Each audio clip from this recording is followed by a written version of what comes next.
has your expertise and also is in Illinois could help us answer, because there's, was a lot of sky falling kind of fear mongering that it looked like happened before the Illinois constitutional amendment passed.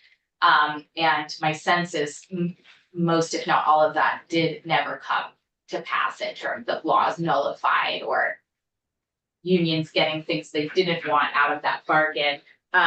So with that, we are now live in Senate Economic Development, Housing, and General Affairs. Again, on Wednesday, March 20th. We are soon to take a vote on Proposition 3, the right to organize and form a union. And we're joined by Professor Finken, who hopefully has some prepared remarks, and then we likely have some questions. Well, Madam Chairman, thank you. I have no prepared remarks. I do have some questions that were put to me. I think you have a brief biographical entry on me. I looked that up, yes. Yeah, I've been teaching, researching, and writing about American labor law, and also in comparative context now for exactly 50 years. I'm the editor of the two major teaching materials, casebooks in organized unionization, collective bargaining, and individual rights. So I was not involved in the drafting of the Illinois constitutional amendment. It did pass. I was privy, of course, to the debates running up to it in the rather intense campaign. But more recently, after it passed, the question is, what does it mean? And I've put together a working group of students for a seminar that I conducted on trying to look at the implications of the amendment. I learned that the state labor AFL-CIO has a large committee of union officers and lawyers, and I've had liaison with the lawyers on it. I've tried to get the input from the management side, but I don't find any group in Illinois that is being proactive on it. So my students and I, and this sort of think tank group, have put a semester of effort in trying to understand the implications of the Illinois amendment and what its possibilities are. And so, having laid that as a background, I'm happy to answer any questions you may have. Great. And our ranking member and minority leader has just joined us. We're visiting with Professor Finken from Illinois, who is a national labor attorney and has, as you've probably heard, put together a working group of his students to look at the impact of the Illinois labor amendment.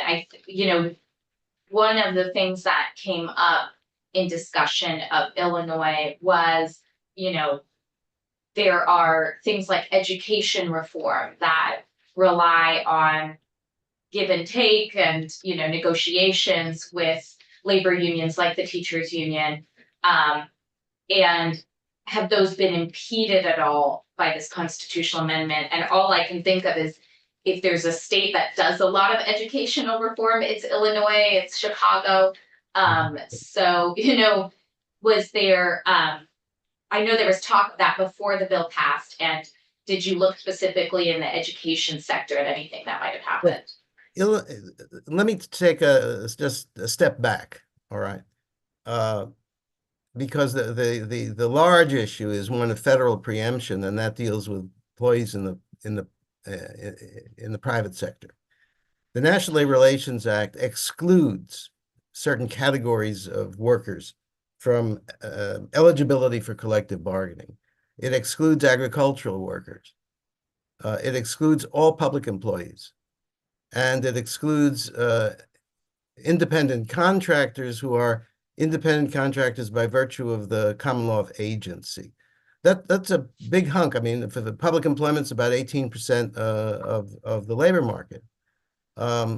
Illinois does have two public employment collective bargaining laws, one for education specifically and one for all other state employees. So the impact of this amendment on the public sector is, it may be there may be some persons, let's say, supervisors in the public sector or managers or police officers above the rank of captain who are not covered by the state law, and they may be able to assert collective bargaining rights directly under the amendment. I understand there's some discussion with the police unions about that. But in terms of this upsetting any existing relationship, it's simply not the way it works. This is supplementary to whatever arrangements currently exist in the public sector. That's very clear and helpful, I think, about is included or not. Senator Brock, did you have a Just wanted to try to add clarity to the agricultural workers and domestic workers who are not covered under the federal law. What is the impact of a constitutional amendment like that on those employees, if any? Yeah, well, there's a series of questions. Does this amendment constitute a grant of rights? It's in two clauses, very much akin to your proposition. The second deals with the right to work issue. It enshrines the fact that Illinois is not a right to work state, and so in order for their legislature to become a right to work state, we would have once again to amend the Constitution. The first part is a grant of rights. Now, the threshold question is this simply a preamble to the right to work operative provision, or is it freestanding? Does it actually have a purchase? We looked at the text, the history of this proposition. We also looked at there are 4 other jurisdictions that have constitutional provisions like this. In 2 of them, there are statutes, Hawaii and New York, the sort of little Wagner Acts that pick up the bits and pieces. In 2, Missouri and New Jersey, there are not. And the courts in those states have said that in the absence of legislation, rights can be asserted directly under the Constitution. And so there's been no activity to my knowledge about agricultural workers and domestic workers. I mean, we concluded that it really should. The Constitution provides a platform that calls for legislative address, that the legislature should answer the myriad of questions that the constitutional amendment poses.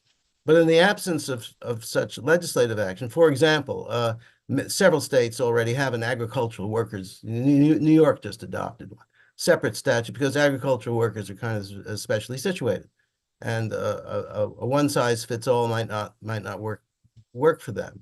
But the short answer to your question is we concluded that following the decisions of the Supreme Courts in New Jersey and Missouri, absent legislation, it is possible for some agricultural workers to come forward or domestic workers to come forward and demand collectively bargain with their employers. Thank you. And to be clear, we in the Senate have passed legislation to give agricultural workers collective bargaining rights under the Vermont Labor Relations Board. Professor Finken, while we have you, and you're probably following the national conversation about the National Labor Relations Act, we've already seen some activity that has diminished the rights and powers of collective bargaining and unions from the higher courts. And it looks like there is a major court case shaping up to drive at the heart of the National Labor Relations Board that Amazon has just joined, et cetera. Is there, I mean, we're trying to get a sense as we take this to the floor of how immediate the harm could be to union organizing at the federal level that would impact our state. Okay. We are living under a federal law that was enacted in 1935. It was amended significantly to reduce the power and reach of unions by the Congress in 1947 over President Truman's veto.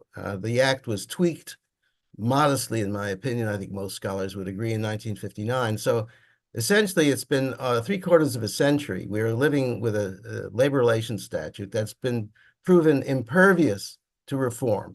because of gridlock. This isn't modern gridlock. This is gridlock that goes back three-quarters of a century. It's almost impossible to reform the National Labor Relations Act. So you have a statute that was enacted, was last reformed before we had an interstate highway system. You know, before the Jeez. computer, before, I mean, it's woefully out of date.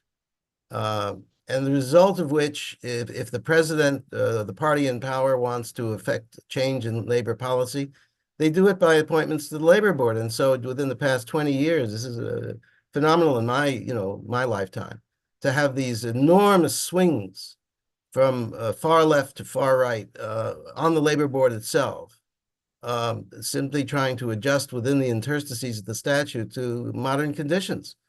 So that's the imponderable of federal labor preemption. Does this statute? I'll answer your question about what happens if. Yes, I'm aware of there are two proceedings actually.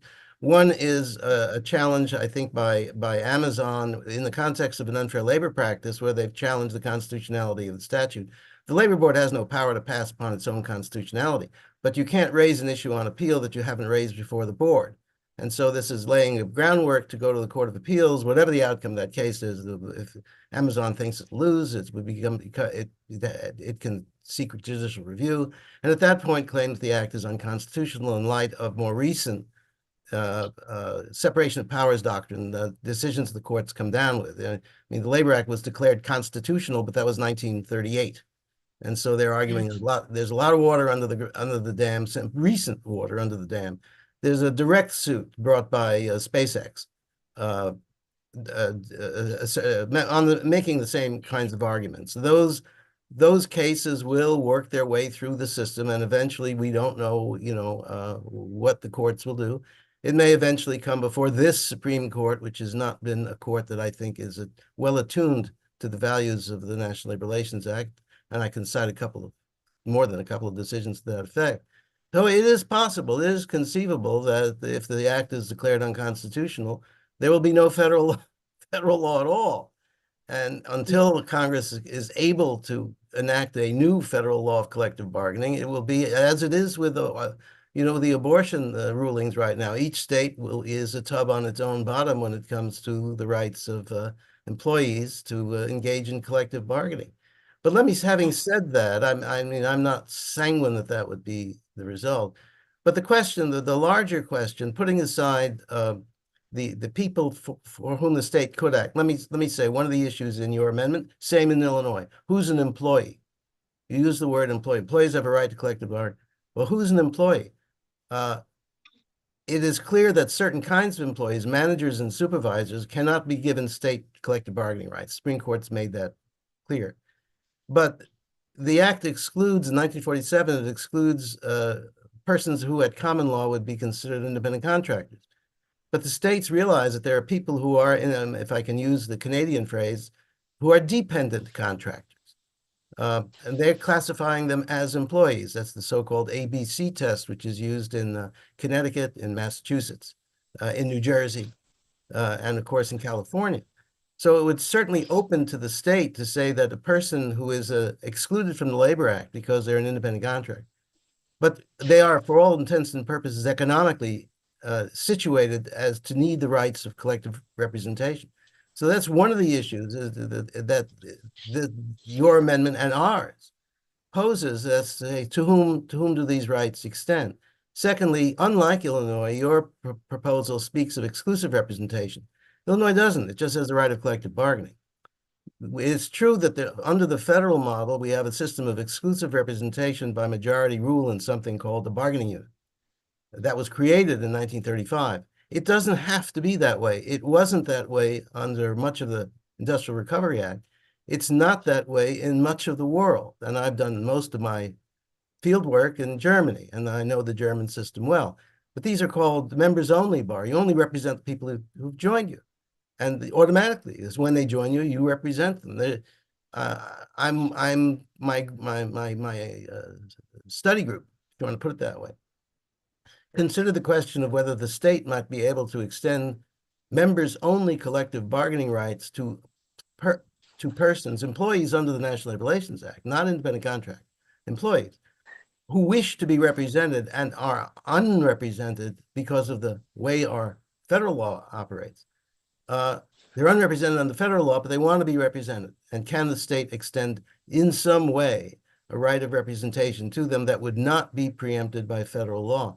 That's a question that is, if this amendment passes in Vermont, it's a question you'll have to consider. We're considering it here in Illinois. As a footnote, I'm a professor, so I think in footnotes. It gets you into preemption doctrine. It's very federal preemption is extremely complicated. It's all made by the U.S. Supreme Court because the Labor Act itself does not have a preemption clause. It doesn't address it. And the court has consistently rejected what is called field preemption, that this statute occupies the entire field of employee collective labor relations. So it's a bits and pieces approach. Does this particular statute at a state level, does it interfere with or conflict with the federal scheme such that it ought to be considered preempted? It's a case-by-case, sometimes quite refined judgment. So if you decide to go that route, A, if this proposition passes, and secondly, if you decide you want to look at legislation, that's something you would have to take a very hard look at. Let me, as a preface, all the data, there are several massive surveys, one about 20 years ago, one quite recently by Tom Cohen at MIT, very large N, a very large number that reliably shows a minimum of 40% of American workers want to be represented by traditional unions, a minimum of 40%. Yet the actual union density in the private sector is only about 6.2%. In Illinois, it's closer to 10%. But as Richard Freeman, the economist at Harvard, said, look, if I'm a businessman and I know there's a demand for my product that's 40% and only 6% is being served, something's wrong. Why is that demand not being met? And I think part of the story is it's not being met because of the dysfunction of the federal labor law.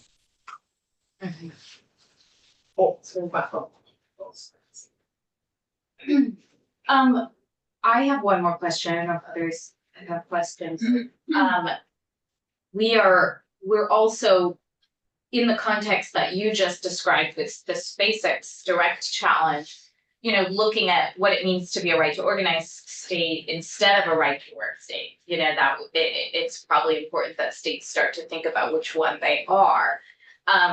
Did either your working group or do you have thoughts or opinions about the consequences that have occurred in states, the 9 states that have become right to work states? Well, I mean, the right to work is a misnomer. It's not a right to work. Yeah. It's a right to be. It's a whole misnomer. It's bizarre that it got that. No, it's a right to be a free rider. It's a right under the system of exclusive representation by majority rule. The union represents everybody in a bargaining unit, whether they want to be represented or not, or whether they want this union to represent them or not. That's the decision that was made in 1935 that I have been arguing ought to be reconsidered. As a result of the 14B of Taft-Hartley, if a state passes a law consistent with that exemption, a union and an employer may not agree that those who dissent can nevertheless be required to pay their fair share of what it takes to negotiate the collective agreement and administer it. Now, what is the impact of right to work in, is it good for the economy or bad for a state economy?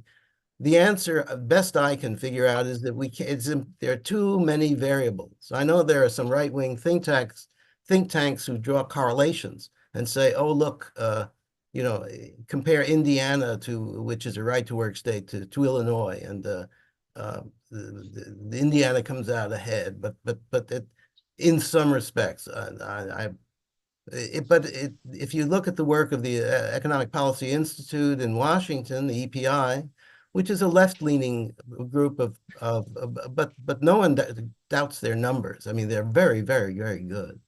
And they've concluded that it's impossible the variables are just too complex. The interrelations are such, you cannot discern a powerful or significant relationship between the presence of a right to work law and the other economic aspects of the state. It has to do with the poverty level, the nature of the labor market, the nature of the jobs that are being created, and on and on and on and on. I don't know if that helps, but it's a zero. There's no powerful connection one way or the other. But it's more correlational than causational. Yeah, it's not your causation is impossible. So it's all correlate. Does it correlate with? And of course, correlation is not causation. Right. So I am loath to try and summarize what I heard you say as we move on to our final witnesses. But it sounds like what you're saying is that there were a lot of fears of what could happen in Illinois. Very few to none of them have come to pass or are being contemplated. But this has opened the door for more groups to assert their right to bargain and organize, which supporting the premise of this bill, for those of us who do, is a good thing. It's giving people the opportunity to have conversations about moving from 10% unionization closer to 40% that otherwise haven't had that opportunity in a context where the federal government is probably going to start kicking this conversation down to the states regardless. I agree with everything you said. I followed the campaign. I debated one of the opponents with a libertarian group, and they didn't raise a parade of horribles. It was just that they said that they said lawyer. I can't remember his name. But the argument, the basic argument was, apart from right to work, was preemption, that this was unconstitutional, that the Illinois Constitutional Amendment was unconstitutional under the Supremacy Clause. And the answer to that is, well, yet not necessarily. If the state affords a remedy for engaging in concerted activity for mutual aid, let's assume a group of workers show up at a plant and it's too cold. It's freezing cold. And there's a real case, Washington Aluminum, 1962. The supervisor says to them, if you had any guts, actually, he was more colorful than that. If you have any guts, you guys would walk out. And they did. And then they come back the next day and say, okay, we're ready to come to work. Said, what do you mean you're ready to come to work? When you walked off the premises without permission, that's cause to fire. We fired you. The Supreme Court held, no, that is concerted activity within the meaning of Section 7 of the Labor Act. They can't be fired. Employees, ununionized employees, that's where the statute has significant bite to the 94% who aren't unionized. They have a right to engage in concerted activity for their benefit, for their better protection of wages, hours, and working days. They can walk, they can strike, they can protest. Okay, they cannot be discharged or disciplined for it. But the flip side is neither does the employer have any duty to bargain with them over their demands. It can ignore them completely. Now, the question is, the state cannot afford a remedy for their discharge because that is preempted. That's, Section 8A1. The employer will have interfered with their right to engage in concerted activity. That's reserved to the labor board. The state can't give them a remedy for that. But can the state say, well, Mr. Employer, if you have 30 baristas at a Starbucks and 12 of them, right, not a majority, have demanded better hours, less precarious hours, you've got to deal with them. Is that preempted? I don't see why it would be. I think the federal law is simply indifferent to what happens in that scenario. It would not be preempted. But that's the kind of thing that I think your committee would want, or the drafting, if you considering drafting a statute to fill in the interstices of the statute, assuming we still have a statute, federal statute, that's the kind of issue you'd want to look at. It's one we are looking at very, very hard. Interesting.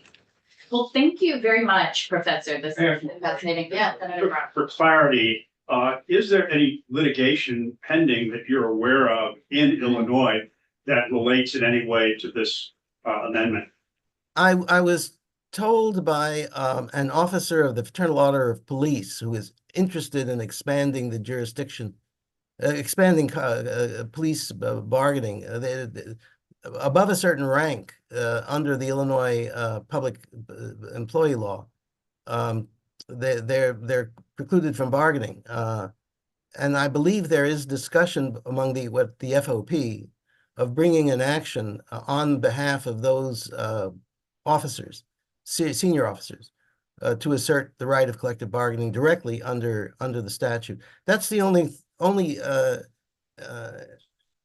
anecdotal evidence I have. Nothing has been filed anywhere to the best of my knowledge, and I don't. Certainly, there's no I'm aware of no activity on the agricultural level. Thank you. Right, thank you so much. Thank you. Thank You're you very much. welcome to for our vote. You probably have other things to do, so. Classes to teach, raise the Actually, cards. yes, I have to run to class. Okay, well, and thank your students for us as well. We always appreciate when students are engaged. If there's any more I can do for you, just please don't hesitate to reach out. I'll provide whatever information I can. Thank you so much. Thank you. Thank you. Bye-bye. Right. Yes. Yeah, pretty horrible. Right. I'm glad I understood it enough to. Yeah, Sorry. So I wanted to, I have a lot of people in the room, which is great. I know we haven't heard from our AFL-CIO on this topic, and I wanted to give Liz a few minutes. If you want to. Absolutely, love to. Yeah. Thank you for the opportunity. And I know most of you here in the room, but for the record, I'll just say I'm Liz Medina. I'm the director of the Vermont State Labor Council, AFL-CIO, which is our state federation of labor unions, and we fully endorse this amendment. And I'm just here to speak to the broader issues here, and I'm not a legal expert, so I'm glad you got that opportunity. But I work with over 20,000 of our members. I'm all the time, but I interact with them on a daily basis all across the state. And I'll just say that workers' rights, in my view, are fundamentally human rights as well. The truth is, the great majority of us have to work for a living, just to meet our basic needs, to feed ourselves, to house ourselves, to take care of ourselves and our families. And we can't live off of investments, bond letters, limitless credit. So, it's basically tied to our very ability to live, to be able to have the right to organize. And we don't own the majority of wealth in this country. The top 1% owns more than the combined wealth of America's middle class, and the lowest 20% by income owns only 3% of the wealth. And so we don't have that power that comes with wealth as well. So what do we do to assert our basic human rights? Well, we have collective action and concerted activity, which is protected by the NLRA and state laws, and also the First Amendment of our Constitution. And if we didn't have this ability, I'm afraid, a lot of our basic human rights would be totally stomped on, as they have in the past, and sacrificed by corporate greed. We've seen this many times. We've seen child labor, which is unfortunately coming up again. Lack of workplace safety, poisoning of communities in Flint and East Palestine. This is the way that workers are able to just survive and take care of themselves. So workers' rights are human rights, and we need greater protection because they are human rights, I believe, as a state. We can't let something as basic as this be subject to political whims and changes of leadership. We need greater protection from very powerful corporate interests. And protection from the very sexist, racist, and bigoted ideologies that try to undermine workers' rights, because that's how they keep workers divided and coming together to take collective action. And in fact, right to work is very much rooted in white supremacy, as others have testified here before. So, we are in a new Gilded Age in terms of income inequality and wealth inequality, and it is destabilizing our society in every way imaginable. And we have been here before as a country, and how we've gotten out of it is basically fair taxation and implementation of workers' rights and increased unionization. That's what led us through our great prosperity and reduce inequality in this country and all the good things that come with that. So, we can't allow ourselves to regress further. This is something to prevent us further slipping and destabilizing and giving also at the same time hope for the future of workers in Vermont. This signals that, our government is going to come in to balance the inequality of power and wealth, that there is someone who has their back and will give them that much more confidence in asserting their rights. Because as Professor Pinkin said, there's a huge demand to join a union, 40% demand to join, 80% or higher just approval of unions.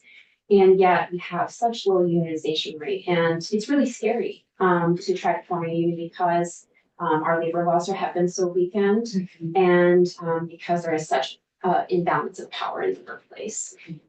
So this is a really transformational amendment potentially, and I think obviously workers are also, and unions are also very invested in the concept of democracy, a small d democracy, and what better way to show that by giving voters the opportunity to vote on something like this. So that's all I will say with respect to this bill. We fully support it, and I look forward to seeing it move forward. Yeah, well, before you leave the witness chair, I really want to commend members at your table and the AFL-CIO itself. Right now, I believe your president and vice president are from UVM Staff United and from the local ACME chapter that represents the Howard Center workers, two women who are from fields that are largely undervalued and underpaid otherwise, and they've been bargaining for better wages and now, are leading a really equitable movement through Vermont AFL-CIO.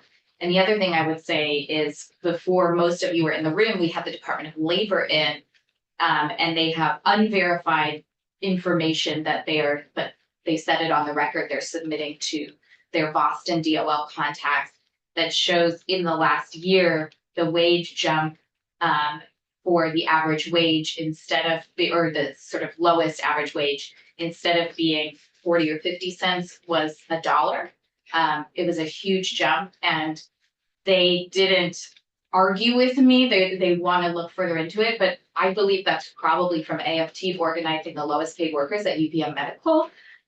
Probably the largest chunk of workers making, with one organization, less than $20 an hour, who have been bumped up above $20 an hour, largely women and new Americans. And so, your members, the work you all are doing is democratizing the economy and is really deeply appreciated. Thank you. Here. Yeah, excellent.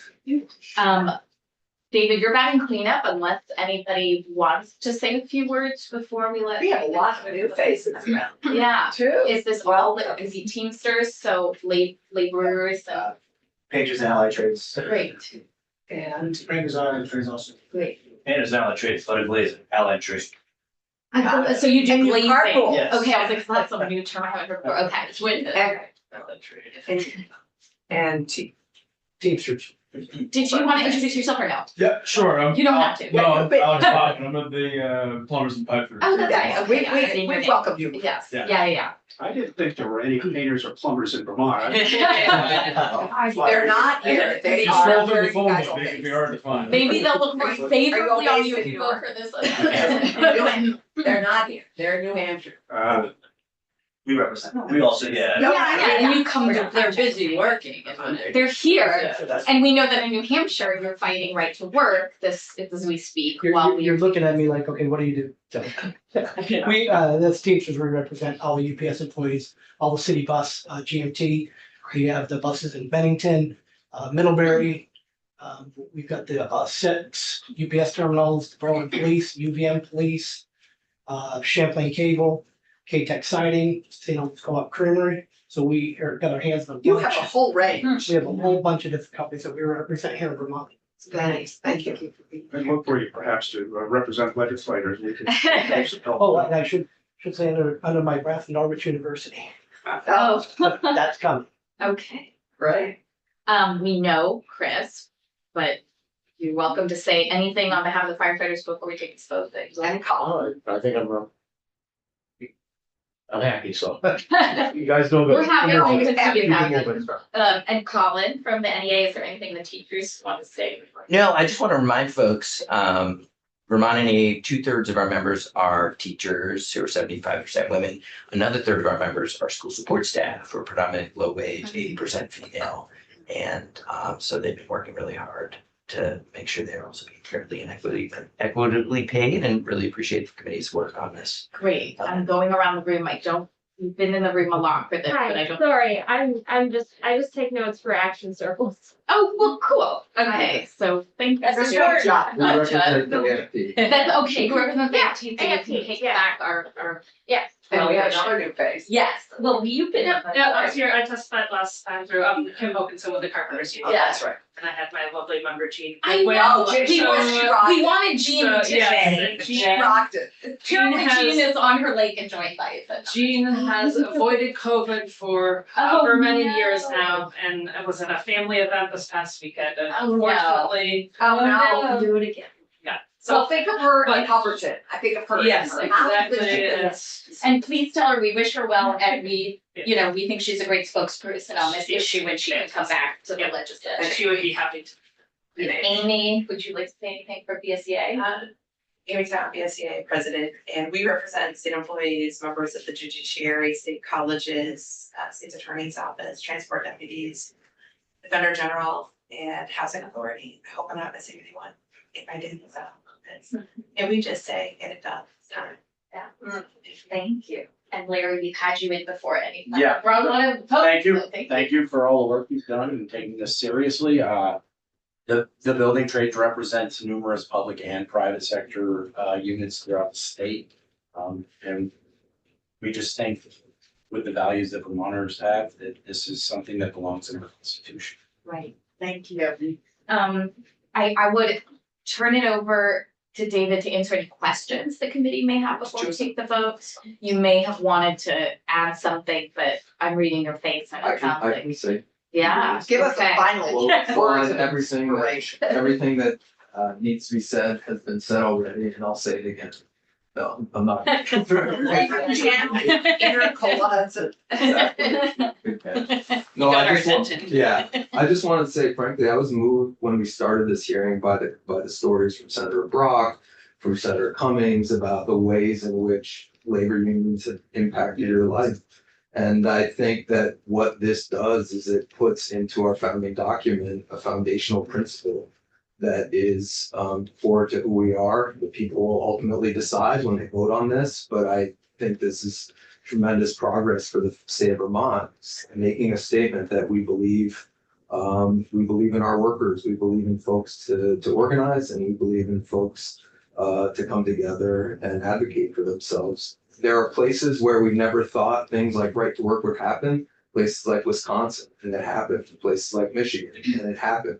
Places like Illinois, when it almost happened. We heard from Sean Stout on the first day of testimony. They never thought that was going to happen. And the governor was elected at a time and proposed it and caused major chaos. And so I think this is an important step forward to make sure that we're sending a message to our workforce. And I was really moved by also the treasurer's comments about how this is a good thing for economic activity in Vermont. That this is a positive step forward for us as an economy, as a people. And I just think the work you've done here is great. I think, like I said, you've heard all the possible scenarios. And I think at the end of the day, this is an important step forward for working people in Vermont and Vermonters as a whole. Absolutely. Thank you. And thank you for reminding us everyone we've heard from. Yeah, that was good summary. Right. Oh, Yes, right, well done. that's right, Mike Beecher. Wait, did not. And hopefully Pennsylvania joins us. Yeah. Do we know when they're up for that vote's up? I don't know exactly. We do know that 9 states have been trying right to work on the other side. So Yes. this is kind of a national, to your point, this is sort of a national debate, much like the debate around reproductive freedom. And I'm so proud that Vermont moved forward in enshrining reproductive freedom in its constitution. This is very much in that vein. So, thank Does you. anyone on the committee want to make any comments or before we take the vote? No, I think given our time, let's vote. Let's really call the question. Okay, Madam Chair, are we ready? Is the committee ready? Okay. Everybody said it better than me. I move approval of Proposition 3 As amended. as we. Yeah, we did. Yes, we Oh, did. yeah, okay. Yeah, That's a good okay. point. We do have copies available if we want that. They're on your desk. They're on our desk. As amended. So Okay, well, we need to vote to amend. is it draft 1.1? I think we. Yes, it's 1.1 of Prop 3. Did we already amended? We have not amended it in a vote yet. You're absolutely right. So So I move to approve, do we want to take a formal vote on amending out the line that we've amended out or I would just move the, the bill as amended? amended bill. Okay, okay. okay, I will move the bill as amended. Okay, and that's Draft 1.1. Draft 1.1, 227, 2024, 10:13 a.m. Right, so as people can see, it was the amendment we made a long time ago that changes. Okay, so I will call the roll. Senator Brock, Yes, Senator Clarkson, Yes. Senator Cummings. Yes. Senator Harrison, proudly votes yes. Yeah. Yes, and Senator Robinson. Yes. All right, we are undefeated in a unanimous vote by this committee. That's right. Okay. And you are kindly. Yeah. It's very exciting that. Yeah. And, oh, and sorry, Senator Am I Pearson is the doing it? reporter barring any objection. Just asking. Okay. I hope everyone will join us in a few minutes for a press conference on this matter. Up in the Cedar Creek. Yes, I don't want to put you on the spot, Senator Brock, but you're welcome. You have another. You have Okay, yes, that's important. See, That's important. I am proud we No, reported the unanimous FAS vote has on been this canceled at the and press ethics conference. committee, so my double booking is not there at all. Oh, how exciting. Could In come the up. last 15 minutes, I need. Oh, great, so you're gonna be with us as I well. should be. So Okay, ethics great. was canceled. You're welcome to say something. Ethics was canceled. Was it? Well, I got an email from Brian Was it who ethics? thought it wasn't. Why don't He said he we thought Go offline before we spread some kind of